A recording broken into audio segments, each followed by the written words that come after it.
Croeso'n gwasanaeth ar ôl yr oedfa fe fi'n aluniad ysgam drws nesaf yn y neuad. Fydd yn cwrdd gweddi mison cael ei gynnal ar y drydydd nos Iau o'r mis, sef nos Iau Mehefin yr 20fed. Fydd yn oedfa nesaf pnawn Sul am hanner awr 3. Ar wrth i ni gymryd y casgliad gen i ganu tra'r un heistedd Emyri 45.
Yn darlleniad o'r salmau, Salm 96.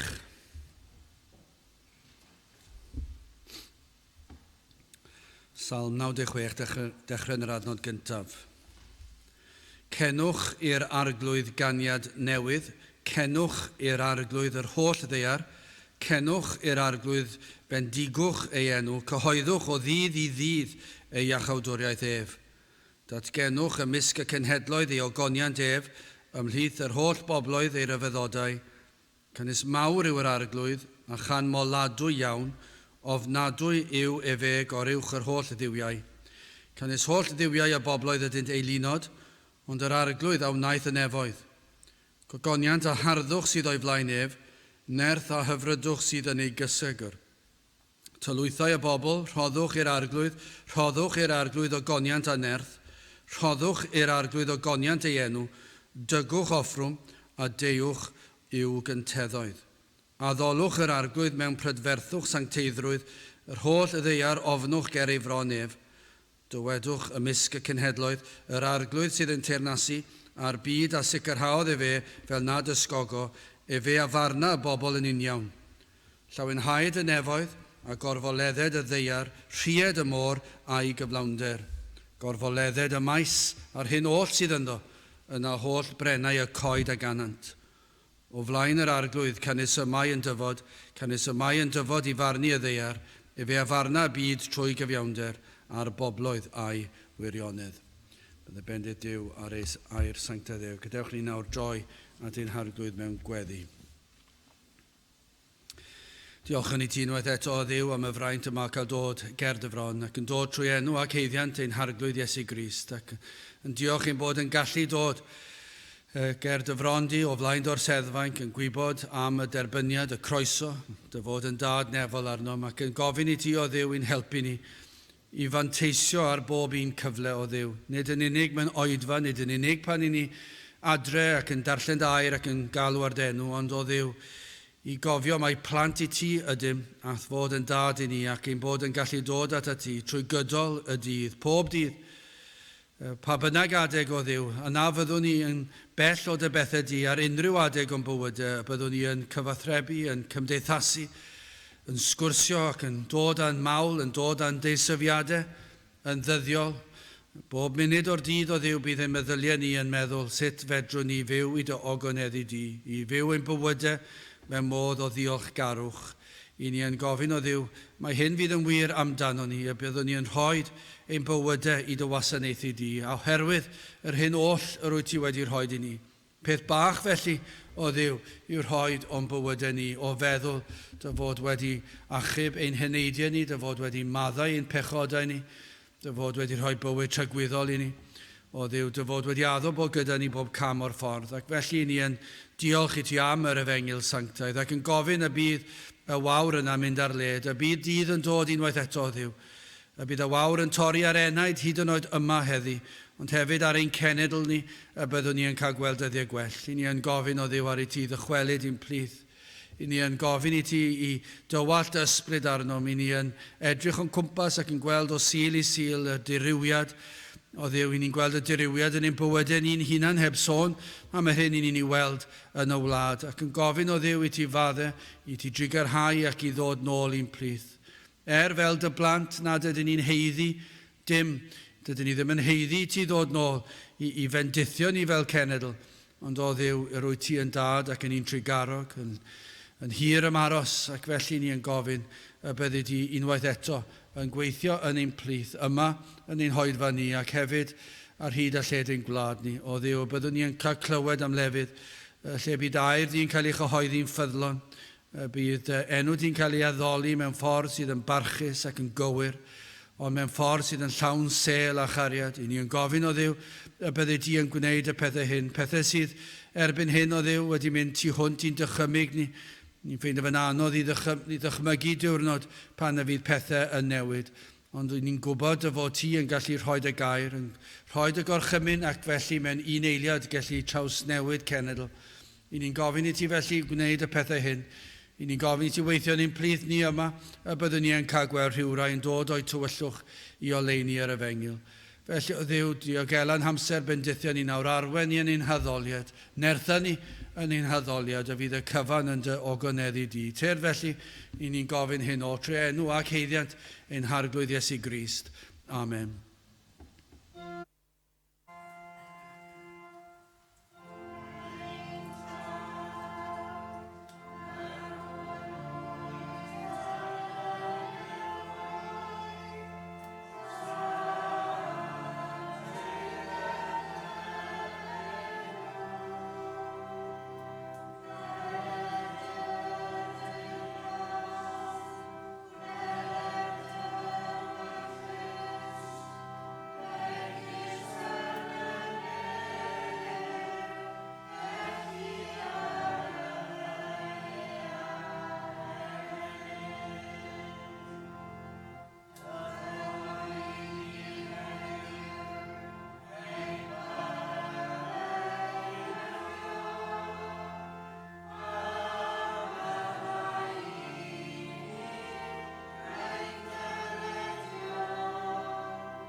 Dewch ni gael ni emyn rhif 201. Iesu ei hunan yw fy mywyd, Iesu'n marw ar y groes. 201 gewn ni sefyll i'w chanu.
Bydd am testyn o'r salmau, Salm 96 ar ail adnod. Cenwch i'r arglwydd, bendigwch ei enw, cyhoeddwch o ddydd i ddydd ei iachawdwriaeth ef. Mai dyna yw'r testyn, byddwn ni'n edrych ar draws y salm gyfan. Mae'n salm sydd yn llawn gobaith. Mae yna achos o ddathlu gan y salmydd. Wedi cael y weledigaeth yma, o feddwl fod y cenhedloedd rhyw ddydd yn mynd i droi o'i lunod at addoli y gwir Dduw. Doedd y salmydd ddim yn llawn rhagfarn ac yn meddwl, dydw i ddim eisiau i'r ffydd yma i ddod o'r Iddewon at y cenhedloedd, drychwch arnyn nhw, maen nhw'n addoli duwiau eraill. Yr oedd yn llawenhau, mae'r salm yma'n llawn moliant ac yn diolch i Dduw am y ffaith bod hwnna'n mynd i ddod. Ac mae'n dilyn yn naturiol o Salm 95, wrth gwrs o ran y rhif, ond mae'r thema yn parhau. Ni'n edrych yn Salm 95 ar 8fed adnod. Dyma pham, mae wedi cael ei ddweud trwy gydol yr ysgrythur. Mi fyddai'r cenhedloedd yn cael dod. Hynny yw unrhyw wlad tu hwnt i'r Iddewon. Mi fyddai'r holl fyd yn cael clywed ffordd iachawdwriaeth. Wel, yr oedd yr Iddewon wedi gwrthod yr Efengyl, do. Gafon nhw bob un cyfle posib. Salm 95 yn dangos hynny. Adnod 8, na chaledwch eich calonnau megis yn yr ymrysonfa, fel y nydd profedigaeth yn yr anialwch, pan demtiodd eich tadau fi, y profasant fi, ac y gwelsant fy ngweithredoedd, 20 mlynedd yr ymrysonais ar genhedlaeth hon, a dywedais, pobl gyfeiliornis yn eu calon ydynt hwy, ac nid adnabiant fy ffyrdd, wrth yr rhai y tyngais yn fy llyd, na ddelent i'm gorffwysfa. Na Salm 95 i chi. Yr Dafydd wedi deall, yr oedd ei weledigaeth yn glir, y byddai'r arglwydd yn cael ei glodfori ar hyd a lled y byd, y byddai'r cenhedloedd yn mynwesu'r yr Efengyl, mor bwysig cael ein hatgoffa o ryfeddod ein safle. Rhyfeddod y gwaredwr yn cael ei ddyrchafu yn yr salm yma. Rhyfeddod nerth Crist, rhyfeddod ei fawredd, ond nid yw yn hawdd i ddigaloni yn y dyddiau yma, gwan obeithio efallai, pan yn gweld yr un drwg yn llwyddo, y difaterwch ymhlith y sawl sydd yn proffesu hyd yn oed heb sôn am y byd. I ni'n gweld difaterwch yn y byd tuag at y gwirionedd, i ni'n gwybod hynny, ni'n hen gyfarwydd â hynny bellach, mae'r blynyddoedd wedi mynd bron iawn, mae e'n rhy anodd i ni ddychmygu dyddiau gwell. Mae e bron i gydnabod y peth, mae'n swnio'n ofnadw, ac i wneud hynny yn y pwlpit, mae e'n warth siwr o fod i ddweud ein bod ni'n ffeindio fe'n anodd i ddychmygu dyddiau gwell. Ond mae'n anodd i ddychmygu pan i chi yng nghanol y byd, mae'r byd yn llawn o'i pleserau, ei bywydau heb ddiw. Dyw'r sabath ddim yn ffactor o gwbl bellach. Dwi e ddim yn dod, dwi e ddim hyd yn oed, does dim cwilydd. Mae'r cwilydd wedi hen fynd, oes, o'r amoesau, mae'r cwilydd wedi hen fynd. Lle blynyddoedd yn ôl bydd y pobl yn ofni dweud rhai pethau bod hwn wedi digwydd neu rhywbeth arall wedi digwydd, ond bellach mae'r cwilydd wedi mynd, does dim embaras o gwbl, does neb yn ofni cydnabod pethau, mae'n eitha agored, mae pawb yn agored. Dyw disgwyliadau gair Duw, dim hyd yn oed yn dod yn rhan o'i ystyriaeth. Bron iawn allech chi dweud bod y mwyafrif o bobl wedi i magu ac wedi tyfu ac wedi mynd yn oedolion ac wedi tyfu'n hun heb unrhyw ystyriaeth. A mae mor anodd i ddychmygu dyddiau gwell. Ac wrth feddwl am y tywyllwch sydd o'n cwmpas ni ar anghrediniaeth y difaterwch, ac yna i weld yn yr eglwys hefyd, a'r bydolrwydd yn yr eglwys, a'r cydymffurfio sydd wedi bod ar addoli fel mae'r paganiaid yn addoli diwiau nhw yn digwydd yn yr eglwys. Ac i ni'n gweld hyn, mae e'n gwneud i rhywun i deimlo'n isel ar adegau ac yn i wan obeithio. Ac yna chi'n darllen salm fel hon. Ac roedd y salmydd yn llawenhau wrth edrych ymlaen. Yr oedd dydd yn dod pan fydd y cenhedloedd. Bydd yn anodd iawn dychmygu'r cenhedloedd pan oedd y salmydd yn ysgrifennu hwn. Sut yn y byd oedd y cenhedloedd yn mynd i dderbyn yr Efengyl? Ac eto, mae yna obaith yma. Ac yma yna rhyw lawenydd trwy gydol y salm yma. Wel, yn gyntaf, hoffwn ni edrych, mae'r salm yma'n cyhoeddi Crist. Ac yna cyfiawnder Crist. Ac yna clodfori Crist. Wel, yn gyntaf, cyhoeddi Crist. Mae'r alwad reit ar y cychwyn, reit ar y dechrau, galwad naturiol i'r sawl sydd wedi profi o dreigaredd Crist. Mae'r rhain yn gallu edrych ymlaen at dyfodiad Crist, ond yn gwybod y profiad o cael profiad yr arglwydd. Ac mae yna ddyrchafu fan hyn. Ac i'r Cristion, y peth mwyaf naturiol, dydwch chi nad oes ganddoch chi lais i ganu. Falle mae yna rhai yn does. Dyn nhw ddim yn gallu canu nodyn. Ond maen nhw'n ychwanegu at y canu rhywsut. Sut mae hwnna'n bosib? Mae nhw'n ychwanegu at yr addoliad. Os yw'r rhain wedi profi rhywbeth, does dim ots os chi'n canu'n fflat. I chi yn ychwanegu at y can, i chi'n ychwanegu at y côr. A dyna be mae'r salmydd yn dweud. Y pwnc sydd yn bwysig, Cenwch i'r arglwydd ganiad newydd, cenwch i'r arglwydd yr holl ddeiar. Mae yna weledigaeth yma'n bellach draw na'r Iddewon. Mor wahanol oedd i bwnc a natur y gan mae y saint yn ei chanu'r arglwydd, mor wahanol i'r hyn mae'r byd yn ei wneud. Cymharu hyn gyda'r addoliad eilinod. I ni'n gwybod, i ni wedi darllen a wedi clywed am y ffordd y pobl mewn gwledydd yn addoli i heilinod nhw. Diwiau, delwau sydd yn farw, darn o bren efallai. Ac i ni wedi gweld darluniau do, ni wedi gweld yn y llyfrau sut roedd pobl yn hedyn dawnsio o gwmpas y tân ac yn plygu lawr i'r tân. Ac yna bydd y pethau creulon yn digwydd yn eu haddoliad o'i diwiau nhw. Bydd yna pethau anfoesol yn digwydd yn enw eu haddoliad nhw o'i diwiau nhw. Ac mi na roedd na rhywbeth tywyll iawn am yr addoliad yma. Rhaid bod yn dywyll, achos os nad ydyn nhw'n addoli'r gwir Dduw, yna mae'n ddieflig. A mae hwnna unrhyw beth, unrhyw grefydd ni'n gallu gweld. Os nad yw pobl yn addoli y gwir Dduw, mae yna rhywbeth tywyll am y peth. Mae'n twyllo pobl. Ac felly mae'r holl gynnwys, mae'r holl cyd-destun. Mae'r cyd-destun yn rhywbeth brawychus, rhywbeth erchyll. Ac eto i gyd yn yr oes yma, mae rhaid i chi ddweud yn yr oes yma i fod yn wleidyddol gywir. Fod pawb yn iawn. Sut gall pawb fod yn iawn? Mae hwnna'n hirt i ddweud e. Ac eto i gyd yma, holl lywodraeth yr byd bron iawn yn dweud, mae pawb yn iawn ar wahan i'r rai sy'n credu'r gwirionedd. Chi'n anghywir. Chi sy'n sefyll am y gwir ac am burdeb a sancteiddrwydd, i chi'n anghywir. Mae pawb arall yn iawn. Dyna'r byd i ni'n byw ynddi. Ond pan i chi'n gallu dychmygu'r cenhedloedd, yr rhain oedd yn addoli diwiau eilinod delwau, a'r modd yr oedden nhw yn canu, mi fydden nhw wedi bod yn canu ac yn curo'i drymiau, a mi fydden nhw wedi bod yn rhyw rhythm yna, mi yna rhywbeth dieflig yn yr holl beth, a mi fydden nhw rhywbeth creulon yn yr holl beth, rhywbeth tywyll, mi fydden nhw bresenoldeb erchyll, rhywbeth cnawdol. Ond nid felly Psalm 96. Nid felly'r gan yma, cenwch i'r arglwydd ganiad newydd, cenwch i'r arglwydd yr holl ddeiar. O, mae hon yn bir ac yn lan, yn sanctaidd, yn ysbrydol, yn ddiwiol. Mae yna rhywbeth hyfryd am yr canu yma. Mae yna rhywbeth am y ffaith bod Cymru yn wlad y gan, yn does na.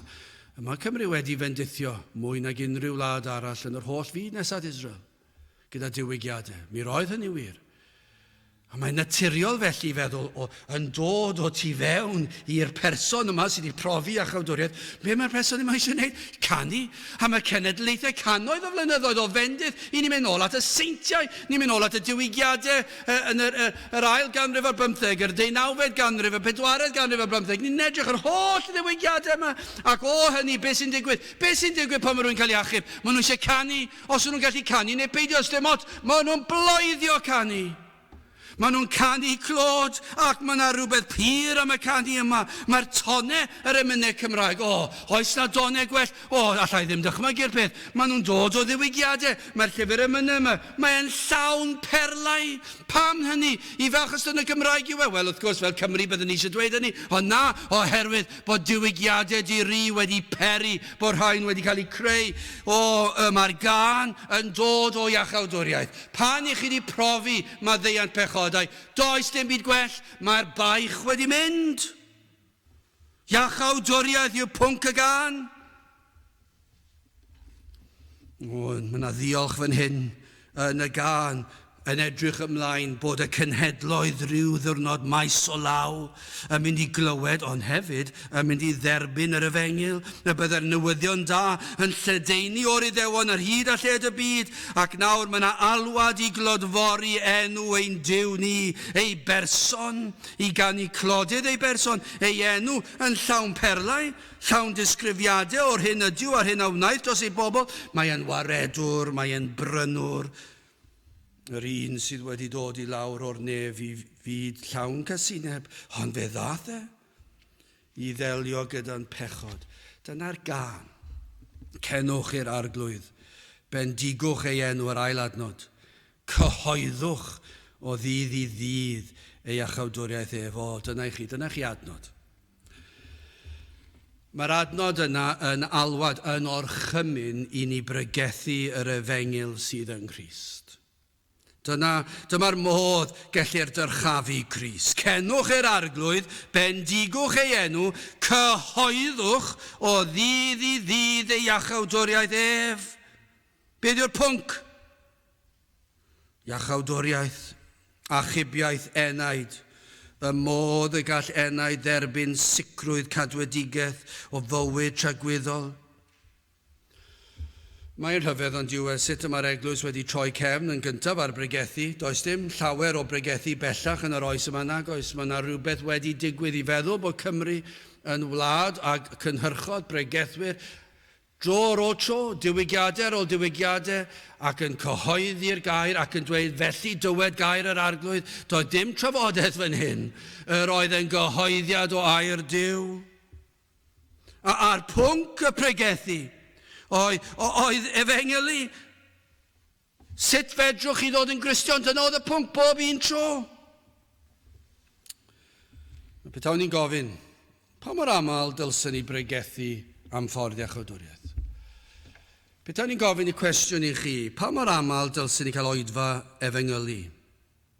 Cofio clywed yn y coleg blynyddoedd yn ôl, pobl yn trial dweud, pa mor ddiflas oedd e, bod pobl yn pregethu neges efengeli bob nos Sul.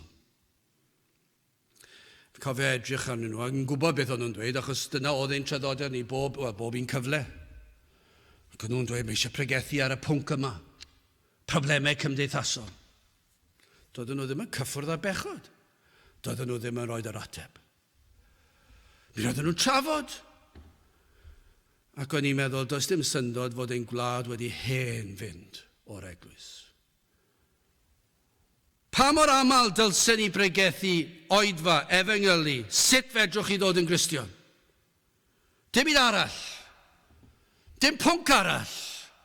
Mae yna adegau gallu gwneud pwnc eraill, fel rhagluniaeth fawr yn nef ar ein, mae'r ein gyd yn pwnc hyfryd, ond allech chi ddod ar efengil mewn I reini hefyd. Ond pa mor aml dylsyn ni fod yn pregethu sut fedrwch chi ddod o dywellwch chi o leini? Sut byddwch chi'n ateb hynny? Wel, allai roed yr ateb I chi, mae fan hyn yn y Beibl. Cyhoeddwch o ddydd I ddydd ei iachawdwriaeth ef, droi'r amser, bob cyfle, pob oedfa. Dylsyn ni'n chwilio am gyfleoedd I wneud hyn. O ddydd I ddydd, o Sul I Sul, fe ddylse fod oedfa lle mae ffordd iachawdwriaeth yn cael ei egluro a'i chyhoeddi a Iesu Grist a'i groes yn cael ei ddyrchafu. Dylsyn ni fod yn cyhoeddi bod Crist wedi dod I ddelio gyda phroblem fwyaf y byd, sef ein bod yn bechaduriaid. Dyna chi sioc byddai beth chi'n clywed ar y newyddion fori, bod y gwleidyddion yn dweud ni wedi ffeindio mas beth yw problem ein gwlad ni, bod ni'n mynd gymaint o bicl, gymaint o fes. Dychmygwch chi bethau rhywun yn dweud, pechod, I ni'n bechaduriaid, I ni'n frwnt drwyddi draw. I ni wedi troi cefn ar Grist. Bydde fe'n sioc bydde. Ond efallai mai dyna'r cam cyntaf fydde'r wlad yn dechrau sylweddoli sut fedrwn ni ddod nôl I le ddylsyn ni fod. Fod ein pechodau yn arwain at holl broblemau'r byd. Ac felly fan hyn, cyhoeddwn, dyma be mae'r salmydd yn ceisio wneud, cyhoeddwn fod Iesu Grist wedi dod I ddelio hwn. Dyna be mae'n dweud, dwedwch wrth y cenhedloedd i'r Iddewon, ond maen nhw wedi gwrthod, ond ni'n dal yn cyhoeddi iddyn nhw, ond cyhoeddwch wrth y cenhedloedd fod Iesu Grist wedi dod I ddelio â'n problemau ni. Adnod 3, datgenwch ymysg y cenhedloedd ei ogoniant ef ymhlith yr holl bobloedd ei ryfeddodau. Be mae'n dweud wrthych chi? Ewch a phregethwch bod Iesu Grist yn dduw ac yn arglwydd ac yn ben ac bod rhaid plygu iddo fe. Dyna be ni eisiau gwneud.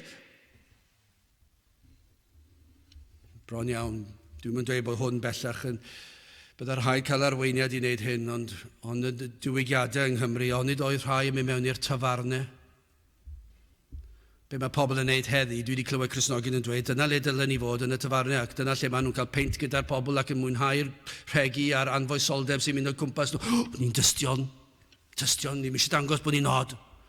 Mae yna mor wahanol i'r pregethwyr oedd yn mynd mewn yn y ffeiri ac yn sefyll ac yn cael cerig di taflu nhw ac yn pobl yn ei gwthio i'w tarw ac yn mynd mewn ac ambell pan yn mynd mewn i'r tafarni ac yn sefyll ac yn dweud mae'r arglwydd yn dod nôl i'ch barnu chi, mae angen chi edifarhau ac yna mi roedd yr ysbryd yn dod lawr. Bydd yr rhai cael arweiniad pendant yn y dyddiau hyn i wneud hynny. Ond dyna beth sydd eisiau datgenwch ymysg y cenhedloedd ei ogoniant ef. Dyna beth sydd eisiau pobl i glywed. Ni wedi clywed pob math o bethau yn problemau cymdeithas, ond yr ateb yw Iesu Grist a'i groes. Dyna beth sydd angen. Dyna beth mae'r tlawd ei angen i glywed. Dyna beth mae'r cyfoethog angen i glywed. Y gwan, y cryf, y poblogedd, yr amhoblogedd, yr enwog ar dinod, o ba bynnag rhan o gymdeithas, o ba bynnag cenedl, o ba bynnag grefydd.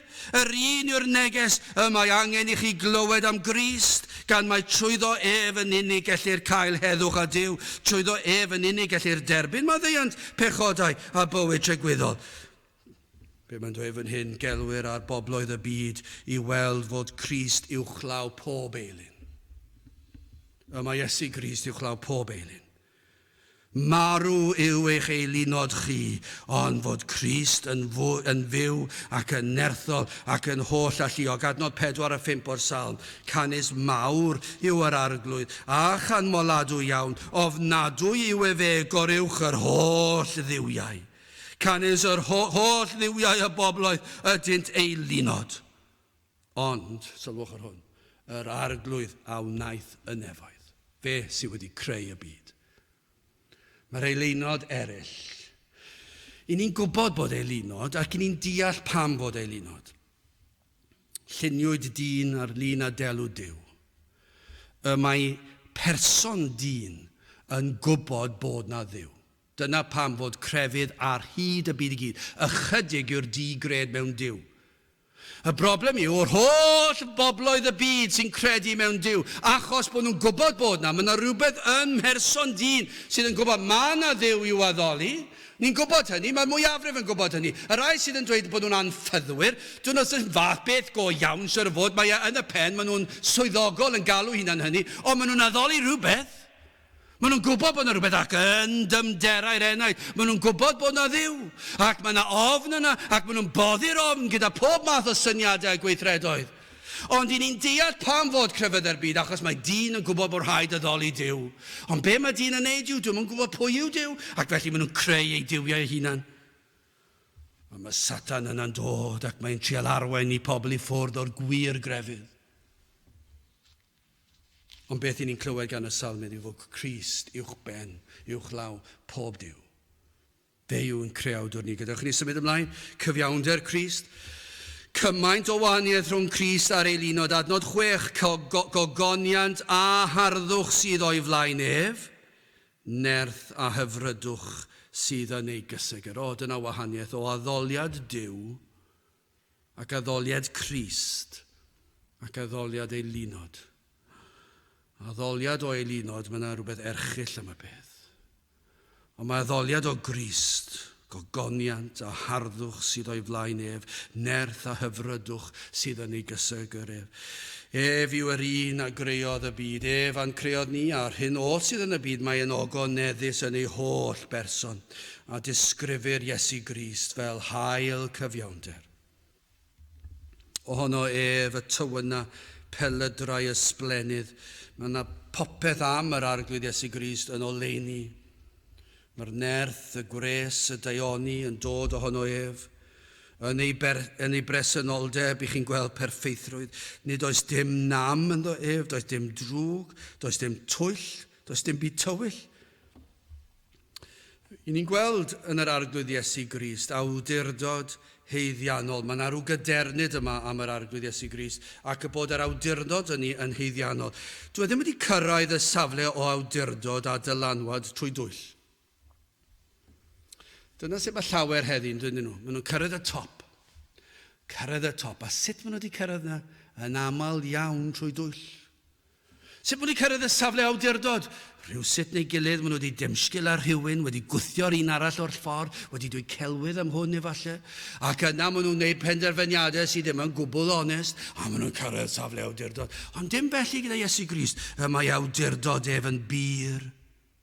A mae'n llawn gogoniant. Ond beth ni'n gweld yma gan y salmud yw bod gogoniant Crist wedi gysylltu gyda harddwch a phrydferthwch. Dyna chi berthynas hyfryd. Gogoniant a harddwch, cryfder a phrydferthwch gyda'i gilydd. Does dim byd gwell i cael rhywun cryf, ond bod rhywbeth prydferth amdanyn nhw hefyd. Dyna i chi gyd uno. Adnod 9. Addolwch yr arglwydd mewn prydferthwch sancteiddrwydd yr holl ddeiar. Ofnwch ger ei fronif.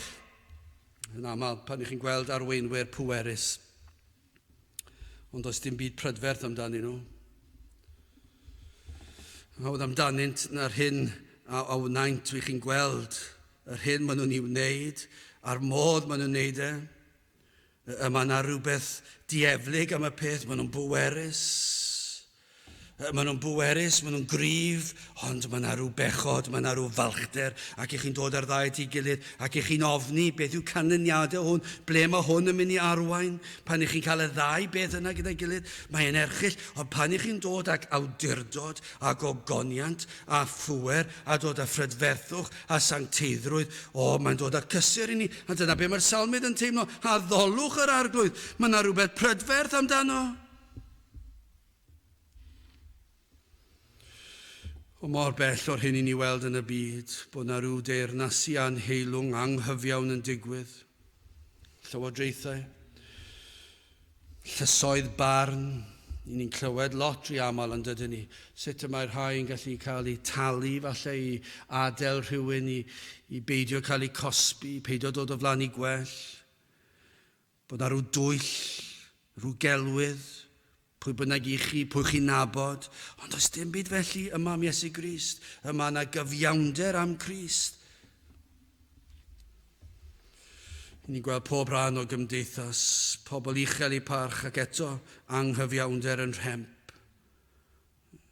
Ond ni'n gweld yn adnod 10, dywedwch ymysg y cenhedloedd, yr arglwydd sydd yn teyrnasu, a'r byd a sicrhaodd fe fel nad ysgogo, fe a farna y bobl yn union, mor wahanol. Mae'r peth bron iawn yn estron i ni. Bron iawn i ni'n teimlo, wel, ydy hwn yn bosib? Ni'n gwybod falle bod na, mae'n ambell i lys barn lle chi'n meddwl, wel, falle bod na degwch, bod na rhyw fath o gyfiawnder, falle. Ni'n teimlo bod na mewn rhai llefydd, ac yna chi'n clywed am wledydd, lle mae yna bob math o beth erchyll yn digwydd, a twyll a chelwydd, a tor cyfraith bod nhw'n dweud bod nhw'n gyfreithlon. Ond fan hyn, pan ni'n gweld y barnwr yma, mae yna rhywbeth rhyfeddol amdano. Dyw hwn ddim byd tebyg i'r arglwydd Iesu Grist. Mae'r arglwydd Iesu Grist mor wahanol. Mae e'n gyfiawn yn popeth mae e'n neud. Fe a farna a'r bobl yn union. Dyna chi gysur fod yr Iesu yn mynd i farnu popeth yn gyfan, gwbl deg ac yn gyfiawn. Ac mae'n gwneud hyn gan mai cyfiawn ydyw. Does dim ynddo sydd yn anghyfiawn. Fe ddath Iesu Grist i'r byd ei eni yn gyfiawn yn ddibechod, ond yn ystod ei fywyd yn gosod mai cyfiawn ydoedd. Yn ei holl weithredoedd, cyflawnodd gyfraith y tad, fethodd mewn unrhyw fan, neu ni fethodd mewn unrhyw fan, dim un ardal o'r gyfraith nath fethu. Ef oedd yr oen dinam, ef yw'r un sydd yn dod ar cysur i'r saint. Mae mor llawn cysur i'r saint i wybod fe fydd yr arglwydd Iesu Grist yn barnu'n gyfiawn. Pan fydd yr anadl olaf yn dod, pan fydd y dydd y farn yn dod, fe fydd hwn yn fy marn i fi, ac mae'n dod â cysur i'r Cristion. Fod Iesu Grist yn mynd i farnu. Sut gallen ni fod? Sut yma'r Cristion yn gallu cael cysur o'r ffaith fod Iesu Grist yn mynd i fod yn farnwr cyfiawn? Wel, fyddwn ni'n gwybod, os ni wedi bod at Grist, fe fydd yn dweud y mae hwn yn eiddo i mi. Dwi wedi marw dros hwn. Dwi wedi cadw'r gyfraith yn lle hwn. Dwi wedi orchuddio hwn gyda chlogi'n cyfiawnder. Ac felly mae hwn yn saff. Ond fydd rhywun yn dweud, wel, beth am y peth erchyll nath ddweud, oedd ddim yn neis iawn i fi pryd hynny, beth am hyn a'r llall mae wedi wneud i ni'n clywed nawr yn dydyn ni yn y papurau newydd am rhyw wleidyddion, ac mae'n anhygol yn diwedd. Mae'n anhygol. Dwi'n rhoi barn naill ffordd neu'r llall ar hwn, ond sut mae'r newyddiadurwyr yn gallu ffeindio rhywbeth mae rhywun wedi wneud 20 mlynedd yn ôl? A maen nhw wedi gwneud rhywbeth drwg neu beth bynnag ac yn trial taflu pob math o bethau. Ac mae'n anhygol, maen nhw ddawn anhygol o fewn cymdeithas I ffeindio pethau erchyll, pethau drwg y mae pobl wedi gwneud. Ac maen nhw'n dwlu ar y peth. Ond i'r Cristion, mae'r Cristion yn llawn pethau drwg, yn llawn erchyllta, llawn balchder, llawn pechod, pethau dydyn ni ddim eisiau neb I glywed amdano. Ond yr hyn I ni'n gwybod yw pan fi dydd y farn yn dod fod yr arglwydd yn farnwr cyfiawn, fydd e ddim yn ein barnu ni pam. Dy ddylse fe os yw yn gyfiawn na, achos mae cyfiawnder wedi bodloni. Mae'r arglwydd Iesu Grist wedi bodloni gofynion y tad. Mae wedi marw ar y groes yn ein lle ni. Mae wedi cymryd y gosb yn ein lle ni. Ac felly ni'n gwybod I sicrwydd, mae hwn yn gysur i'r Cristion. Mae'r arglwydd Iesu Grist yn farnwr cyfiawn. Fydd e ddim yn gallu troi ni ffwrdd. Fydd e ddim yn gallu'n cosbi ni pam. Mae wedi cymryd y gosb yn fy lle fi. Ac felly mae e mor deg, fydd e ddim yn mynd yn ôl ar ei airau. Mae wedi addo pob un sydd wedi dod ata I, fyddai byth yn eich troi chi ffwrdd. Mae e yn farnwr cyfiawn. Dyna I chi rhyfeddol yw'r arglwydd Iesu Grist. Ni'n gwybod os yw'r arglwydd wedi dweud mae cydwedig yw'r rhain sydd wedi dod ato'n faddeuant, y sawl sydd wedi galw ar ei enw. Yna maent yn gwybod mae gwir yw'r gair. Pam? Gan ei fod yn gyfiawn.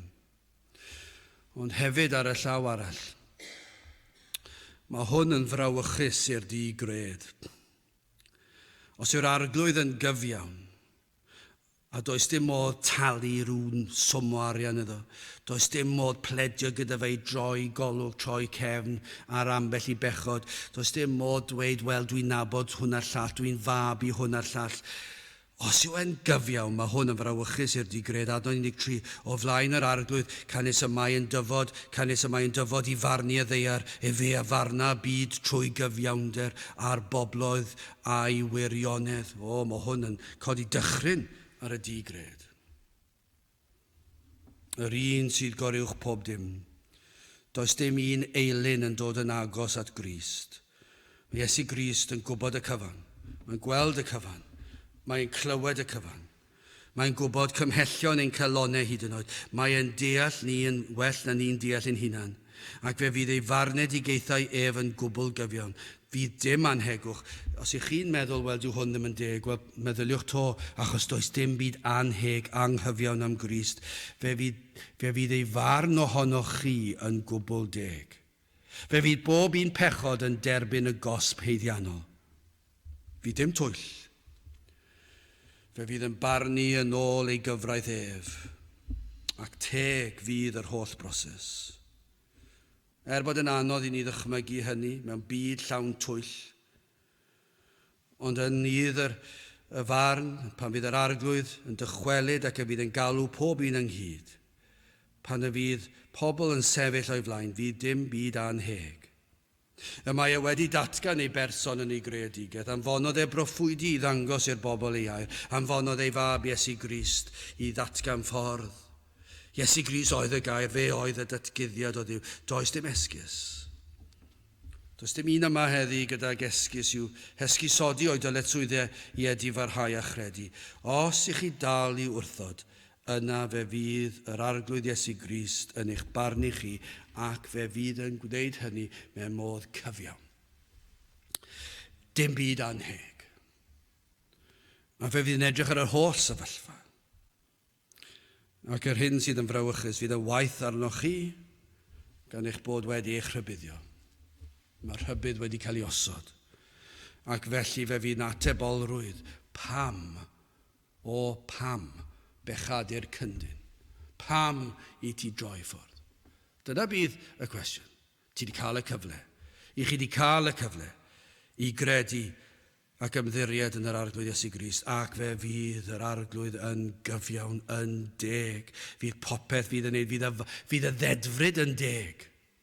Wel, gadewch ni orffen gyda clodfori yr arglwydd Iesu Grist yn drydydd. Wel, mae'n alwad drwy'r salm I roi dyledus barch, I roi mawl a chlod i'r arglwydd am ei berson, am ei weithredoedd, ond yn arbennig mae'r salm yma am yr efengil, am ffordd agorodd I ddyn, I ddod at Dduw. Dyma yw'r mater y pwnc. Gai ofyn, a ydych chi wedi profi o'r iachawdwriaeth yma? Gai ofyn ydych chi yn gallu ymuno gyda'r salmydd i ganu ei glodydd am achub eich enaid chi. Dyma sydd yn naturiol i enaid. Ar ôl profi agoriad llyged i weld ein cyflwr ein pechod, wedi profi ar gyhoeddiad o bechod a gwynebu barn Duw, ond yna, os ych chi wedi profi rheini, os ych chi wedi teimlo yr euogrwydd fel mynyddoedd byd, a mae'n erchill ond i rywun sydd yn dod i geisio fod yn Gristion ac yn teimlo'r euogrwydd fel mynyddoedd byd, yn pwyso yn drwm ar yr enaid, ac yna i gael y profiad o ddod at Grist ac i weld mawredd Crist ar y groes ac i weld yr arglwydd Iesu Grist yno yn cael ei gosbi ac yn talu'r pris am ein rhyddid ni. Beth sy'n digwydd fan hyn? Wel, mae'n peri llawenydd mewn o ior lifo mewn can. Can o ddiolchgarwch. Dyma yw'r gorchymyn fan hyn gan y salmydd. Tylwythau adnod 7. Tylwythau y bobl. Rhoddwch i'r arglwydd. Rhoddwch i'r arglwydd o goniant a nerth. Mae yna lot o ail ddweud yn y salm yma. Sylwch ar y geiriau yma. Rhoddwch i'r arglwydd. Rhoddwch i'r arglwydd. Tair gwaith. Ar ddechrau salm yna ail ddweud. Tair gwaith. Ar un peth fan hyn, mae'r un patrwm. Tair gwaith. Rhoddwch i'r arglwydd o goniant a'r nerth. Rhoddwch i'r arglwydd o goniant ei enw. Dygwch offrwm a deiwch i'w gynteddoedd. Dyna beth mae'n salmydd yn dweud. Mae yna rhywbeth fan hyn yn dweud. Os ych chi wedi profi achawdwriaeth, os ych chi wedi profi rhyfeddod cyfiawnder Crist, fod cyfiawnder Crist wedi dod yn eiddo i chi, os ych chi wedi profi bod maddeuant pechodau yn eiddo i chi, os ych chi'n gwybod bod bywyd tragwyddol yn eiddo i chi, a hyn o trwy Iesu Grist, os ych chi'n llawenhau fod yr arglwydd yma'n mynd i ddod, a bod yr efengyl yn mynd i ledaenu ar hyd a lled y byd, yna'r rhowch glod iddo fe.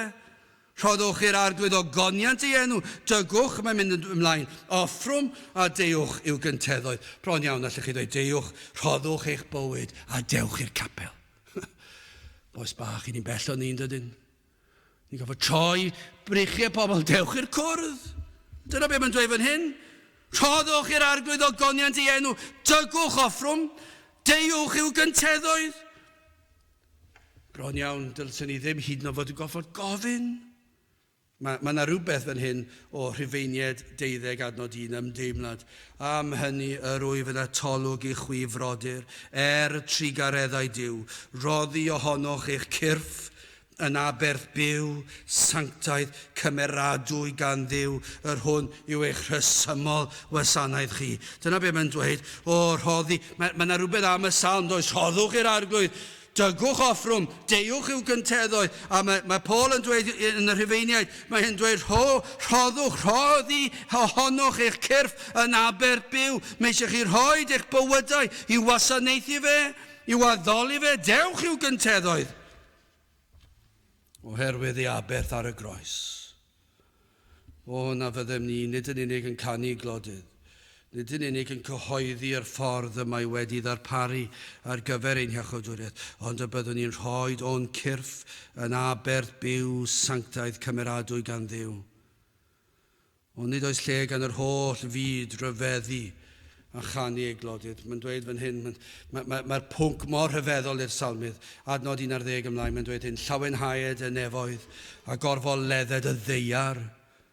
Mae hyd yn oed yn mynd lawr, mae'n edrych lan i'r cymylau, i'r awyr, mae'n edrych lawr i'r ddeiar, ac yna mae'n mynd i'r môr, rhied y môr o'i gyflawnder, gorfoledded y maes a'r hyn oll sydd yno, yna holl brennau y coed a ganant. Mae bron iawn dweud i'r holl fyd, mae yna gymaint o reswm yn hyn i lawenhau ac i ganu clodydd i Grist, a mae Iesu Grist yn dod. Yr oedd y salmydd yn edrych ymlaen at y dydd pan fydd Iesu Grist yn cael ei eni. I ni hefyd nawr gallu edrych nôl, mae e wedi dod. Mae'r proffwydolaethau hynny wedi cael ei gwireddu, mae wedi digwydd.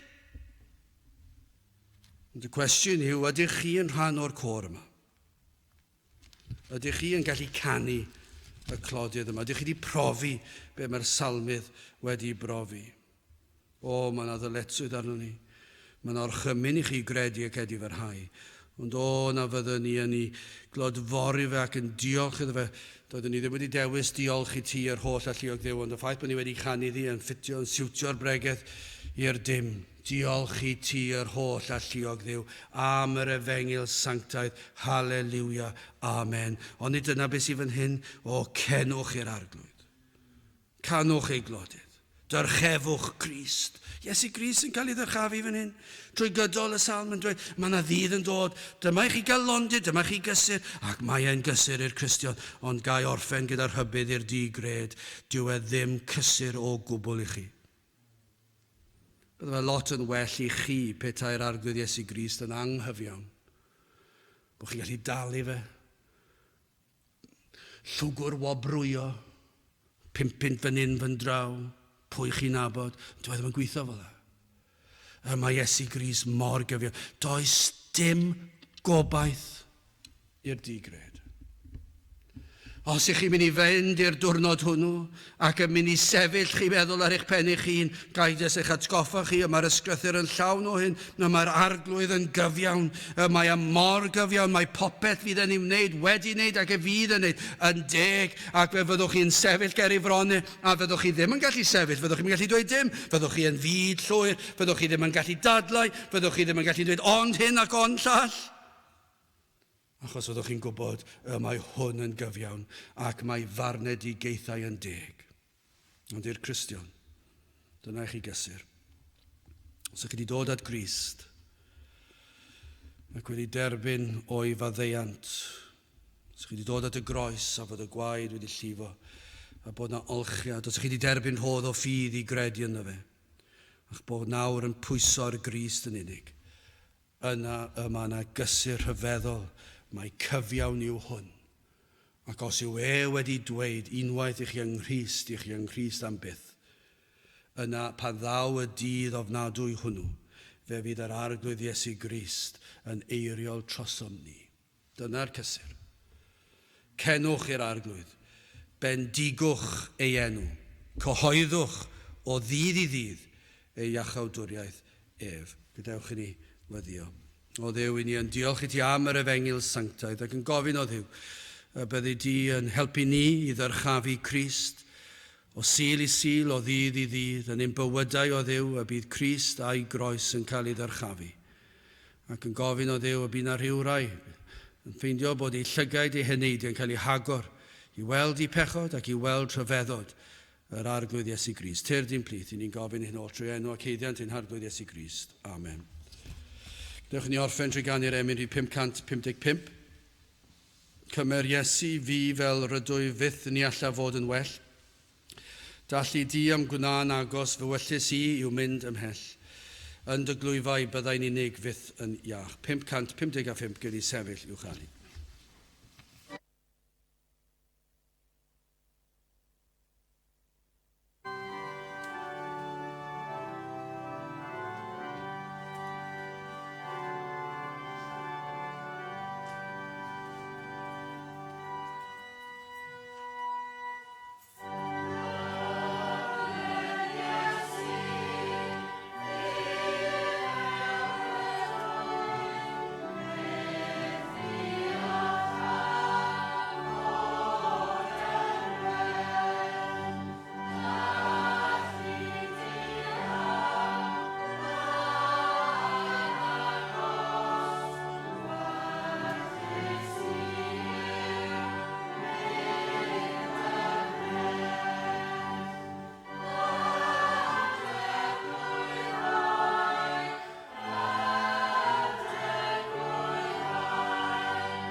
A nawr bydd wedi ras ein harglwydd Iesu Grist a chariad Duw a chymdeithas yr ysbryd glân fod gyda chwi o hyd byth.